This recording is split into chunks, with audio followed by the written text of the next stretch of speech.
Black Lives Matter movement experiencing growing pains.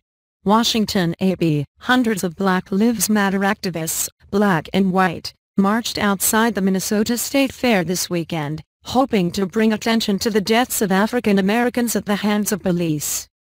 Inside the fair, a booth had T-shirts bearing the slogans "Black Lives Matter" and "All Lives Matter" for sale.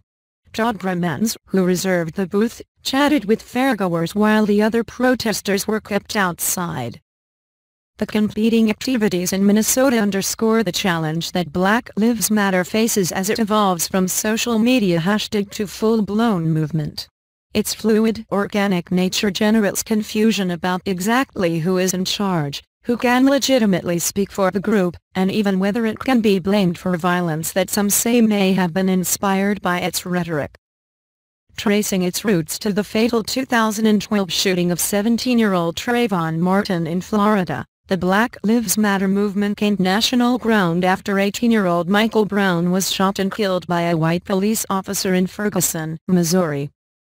Since then, deaths of other unarmed black males at the hands of law enforcement officers have inspired protests under the Black Lives Matter moniker.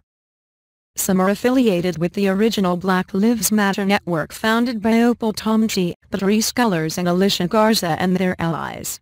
But some are not, although they use the slogan. Garza said in an email interview that her organization, which has 26 chapters, including Ghana and Canada, doesn't try to control who uses the name. Anytime someone identifies with a movement to make Black Lives Matter in this country and around the world, that's a good thing, she said.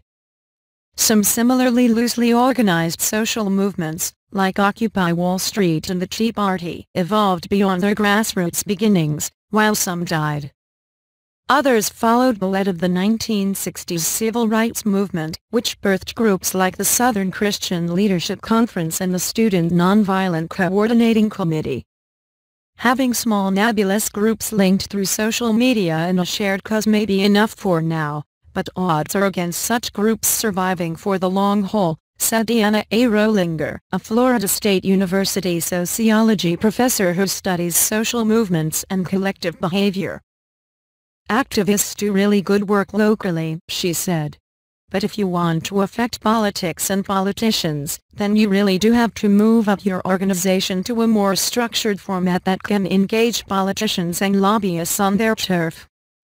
Activists claiming to represent the group interrupted a speech about should be delivered by Bernie Sanders, a Democratic presidential candidate, and met with Democratic presidential candidate Hillary Rodham Clinton and Republican presidential hopeful Jeb Bush.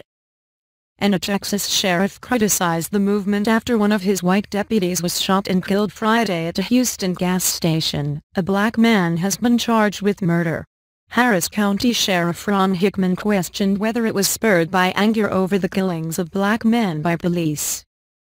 But Garza called any attempt to link the Black Lives Matter with the killing racist and ridiculous. Our hearts go out to anyone who loses a loved one on the wrong side of a gun. Black families know that pain all too well, she said. Garza said the news media equates every black protest with the movement in the network. Well, you don't have to be a member of BLM to be a part of the movement, you do need to be a member of BLM to speak for BLM, she said. The Minneapolis march has come under criticism by police for a 30-second chant, "Pigs in a blanket, fry 'em like bacon," uttered by some protesters during Saturday's 4-hour march. Rashad Turner, the lead organizer of the Black Lives Matter protest, said the chant was meant to call for similar treatment between black people and police officers. "We're not going to get caught up in one chant out of 4 hours and apologize for that," he said. The Reverend Charles Williams II of the National Action Network in Detroit said, "Folks with their own agendas are going around and trying to coin their movement or hashtag under the Black Lives Matter banner," a sentiment echoed by Detective Victoria Oliver, a Denver Police Protective Association board member. "A lot of people are taking this platform of Black Lives Matter and getting a little abusive with it. This is being used as a platform to be more rebellious," Oliver said. Garza said the Black Lives Matter's network sees itself as evolving, but we're less concerned with the structure of BLM as we are with the function and our impact.